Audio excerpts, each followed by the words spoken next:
দীর্ঘ হচ্ছে এবাদতের জাতীয় দলে ফেরার অপেক্ষা। ইনজুরির কারণে এক বছরেরও বেশি সময় মাঠের বাইরে এই পেসার। মিরপুরে 2023-এ বাংলার ক্রিকেটের আইকনিক ছবি ওয়ানডে বিশ্বকাপে মুম্বাইয়ে সেঞ্চুরির পর রিয়াদের অমন সেলিব্রেশনে দারুণ বার্তা ছড়িয়ে যায়।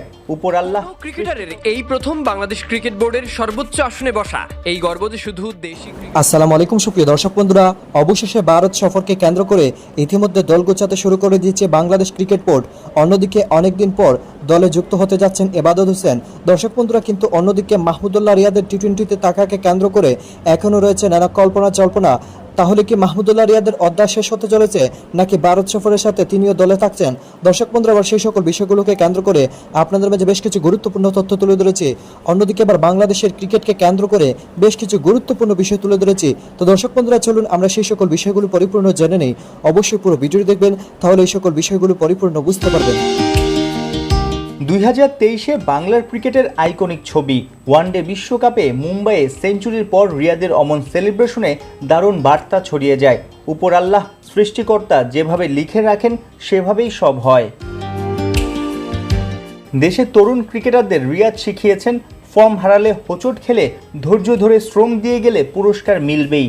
2023-এর মার্চ থেকে সেপ্টেম্বর পর্যন্ত জাতীয় দলের বাইরে ছিলেন এই সাইলেন্ট কিলার। সেই থেকে আজ অবধি টু শব্দও করেননি। মিডিয়াকে ব্যবহার করার ইন্টেনশনও ছিল না। সৎ থেকে ছুটেছেন, ঘাম ঝরিয়ে সেই বুড়ো রিয়াদই ভারত বিশ্বকাপে দলের পক্ষে সবচেয়ে বেশি রান করেছেন। জবাবটা দারুণভাবে ব্যাটেই দিয়েছেন।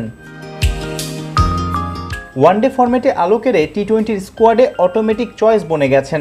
অর্থাৎ 2022-এ ছোট ফরম্যাটের অধিনায়কত্ব হারানো, এরপর অস্ট্রেলিয়া বিশ্বকাপের দলে জায়গা না পাওয়া রিয়াদি 2024-এর টি-20 বিশ্বকাপে যান গুরুত্বপূর্ণ সদস্য হয়ে। কিন্তু আমেরিকা ক্যারিবিয়ানে বড্ড হতাশ করেছেন অভিজ্ঞ এই ফিনিশার। 7 ম্যাচে 100 নিচে স্ট্রাইক রেটে কেবল 95 রান তোলেন রিয়াদ। ফিনিশ করে হিরো হওয়ার সুযোগ পেয়েও ব্যর্থ হন সাউথ আফ্রিকার বিপক্ষে নিউ ইয়র্কের ম্যাচে। দর্শকরা তার উপর সবচেয়ে বেশি হতাশ হয় আফগানিস্তানের বিপক্ষে ম্যাচটাতে। সেমিতে যাওয়ার ইকুয়েশন থাকার পরেও রিয়াদদের ইন্টেন্ট ছিল না। নূর আহমেদের এক ওভারেই 5টা ডট দিয়েছেন সাইলেন্ট কিলার। তখন থেকেই প্রশ্ন উঠেছে, ছোট ফরম্যাটের ক্যারিয়ারে কি শেষ ম্যাচটা খেলে ফেললেন বাংলাদেশ দলের সবচেয়ে বয়স্ক এই ক্রিকেটার? মাস তিনেকের ব্রেক শেষে অক্টোবরে ভারতের বিপক্ষে 3 ম্যাচের টি-20 সিরিজ খেলবে বাংলাদেশ। বলা যায় এই সিরিজ দিয়েই পরের টি-20 বিশ্বকাপের জন্য দল গড়ার মিশন শুরু হবে নির্বাচক কমিটির। সেই ভাবনায় কি থাকছেন মিরপুরে রেগুলার প্র্যাকটিস করে যাওয়া এই অভিজ্ঞ ক্রিকেটার? বর্তমানে রিয়াদের বয়স 39 ছুঁই। 2 বছর বাদে ভারত ও শ্রীলঙ্কায় বসবে পরের টি-20 ওয়ার্ল্ড কাপ। যদি সেই পর্যন্ত রিয়াদকে টানার সাহস না থাকে বিসিবির, সেক্ষেত্রে এই ভারত সিরিজ থেকেই ফিনিশিং রোলে নতুন কাউকে তৈরি হওয়ার সুযোগ দিতে পারে সিলেকশন প্যানেল। সেই তরুণ ক্রিকেটাররাই কিন্তু আগামী 1-2 দশক দেশের ক্রিকেটটাকে এগিয়ে নিয়ে যাবে। সাইফুল রূপক, 71। শুক্রবারের জুম্মার নামাজ পড়ে মিরপুর শেরেবাংলা জাতীয় স্টেডিয়ামের একাডেমিতে ফিরছিলেন ইবাদত হোসেন। ইনজুরি থেকে ফেরার পুনর্বাসন প্রক্রিয়ায় আছেন বলে আপাতত এখানেই ঘাঁটি গেড়েছেন এই পেসার। কিন্তু এই যে ইবাদত নামাজ পড়ছেন, হাঁটছেন, ফিরছেন, ঘুরছেন, আবার ক্রিকেটে ফিরছেন, সেটাও কিন্তু সম্ভব হয়েছে অনেক দিন পর। 2023 সালের 8 জুলাই চট্টগ্রামে আফগানিস্তানের বিপক্ষে ওয়ানডে ম্যাচ চলাকালীন ইনজুরিতে পড়েছিলেন ইবাদত হোসেন। গুরুতর সেই ইনজুরির পর অপারেশন করিয়েছেন, রিহ্যাব চালিয়েছেন। এসব করতে করতে পেরিয়ে গেছে প্রায় 13-14 মাস। অবশেষে দিন কয়েক আগে প্রায় পুরো দমে বোলিং শুরু করেছেন ইবাদত। মিরপুরে সাদা বল লাল বলে বোলিং করতে দেখা গেছে এই পেসারকে।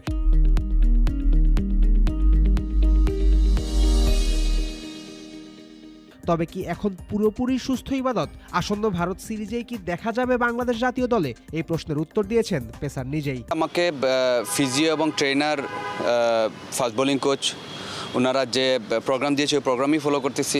সো এখনও পর্যন্ত ওনারা রেস্ট্রিক্টেড মিনস 100% এফোর্টে বোলিং করাটা এখনও ওনারা পারমিশন দেয় নাই। সো আমি স্টিল 70-80 এরকম কাছাকাছি এরকম বোলিং করতেছি।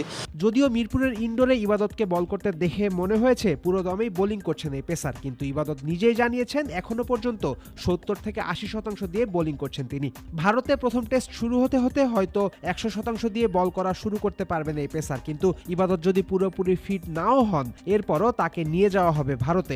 হয়তোবা বাংলাদেশ টিমের সাথে হয়তোবা আমাকে ইন্ডিয়াতে নিবে, ওখানে দেখা যাচ্ছে আমার যে বোলিং সাপোর্ট, আমার doctor, physio, fast bowling coach, trainer সবাইকে আমি পাবো। আর আরেকটা জিনিস হচ্ছে বিশেষ করে বাংলাদেশ টিমের মনিটরিংয়ে থাকবো, এই জিনিসটার জন্য হয়তো আমাকে নিয়ে যাবে ইন্ডিয়াতে।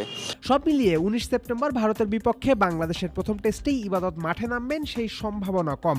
তবে ইবাদতের গুরুত্ব ভালো মতোই বুঝছে বিসিবি। যত দ্রুত সম্ভব সিলেট রকেটকে জাতীয় দলে চায় ম্যানেজমেন্ট, এই কারণেই হয়তো ইবাদতকে নিয়ে যাওয়া হচ্ছে ভারতে। তবে ইবাদতকে ম্যাচে বল করতে দেখার অপেক্ষাও ফুরোচ্ছে দ্রুতই। আন্তর্জাতিক না হলেও ঘরোয়া ক্রিকেট দিয়ে মাসখানেকের মধ্যেই ক্রিকেটে ফিরছেন ইবাদত হোসেন। আমি তো খেলার জন্য মুখিয়ে আছি, যে জিনিসটা হচ্ছে আমার ফিটনেসটা গেইন করতে হবে। সো ফিটনেসটা গেইন করার জন্য আমার সাথে আমাদের লোকাল ট্রেনার কাজ করতেছে, ফিজিও কাজ করতেছে, এবং ন্যাশনাল টিমের ফিজিও এবং ম্যানেজমেন্ট যারা আছে ফিটনেস ট্রেনার, ওনারা তো আমাকে প্রোগ্রাম দিয়ে দিছে। সো লোকাল ফিটনেস ট্রেনারের সাথে কাজ করতেছি, ফিজিওর সাথে কাজ করতেছি আলহামদুলিল্লাহ। যদি ইন্ডিয়াতে যাওয়ার পরে দেখি ফিটনেসটা ওইভাবে যদি গেইন করে, ম্যানেজমেন্ট যদি এনাফ স্যাটিসফাইড থাকে যে আমাকে নিয়ে যদি ওখানে খেললাম, আর যদি না খেলতে পারি তাহলে বাংলাদেশে তো আমাদের ডোমেস্টিক ম্যাচগুলো আছে, ওইগুলো খেলবো ইনশাল্লাহ। টেস্ট বোলার হিসেবে নিজেকে প্রতিষ্ঠিত করার পর ধীরে ধীরে 3 ফরম্যাটেই নিজেকে অপরিহার্য বানিয়েছিলেন ইবাদতের ইনজুরিতেই ওয়ানডে বিশ্বকাপে ভালো কিছু অর্জন করতে পারেনি টাইগাররা, এমনও মনে করেন অনেকে। সেদিক থেকে দীর্ঘ ইনজুরির পর ইবাদতের ফেরার খবর অবশ্যই সুসংবাদ হয়ে আসছে। দ্রুত ফিটনেস ফিরে পেয়ে ইবাদত বাংলাদেশ জাতীয় দলে যোগ দিলে রানা, হাসান, শরীফুল, তাসকিনের পাশাপাশি দলগুলোকে সামলাতে হবে ইবাদতের সেলিউটও। এটা অবশ্য নিশ্চিতভাবেই ভালো কোনো খবর হবে না প্রতিপক্ষ দলগুলোর জন্য। ফয়সাল হাবিব, ক্রিক ফ্রেন্ডসে। কোনো ক্রিকেটারের এই প্রথম বাংলাদেশ ক্রিকেট বোর্ডের সর্বোচ্চ আসনে বসা। এই গর্ব যে শুধু দেশি ক্রিকেটারদের তাই নয়, ক্রিকেটারদের সবচেয়ে বড় সংগঠন WCA অর্থাৎ ওয়ার্ল্ড ক্রিকেট অ্যাসোসিয়েশনেরও সেখান থেকেই জানানো হয়েছে শুভেচ্ছা বার্তা।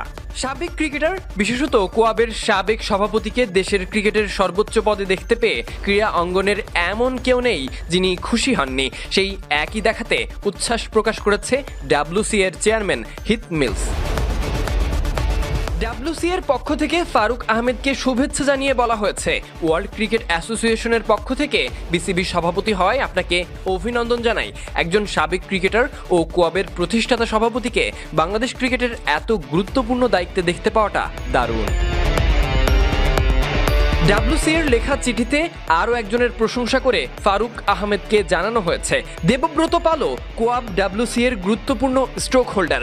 বাংলাদেশ ক্রিকেটের সাথে তো দর্শক বন্ধুরা, আপনারা হয়তো পুরো ভিডিও দেখে এবং সেই সাথে ভারত সফরকে কেন্দ্র করে বাংলাদেশ ক্রিকেট বোর্ডের ইতিমধ্যে দলগোছার থেকে কেন্দ্র করে ইতিমধ্যে আলোচনা শুরু হয়ে গিয়েছে।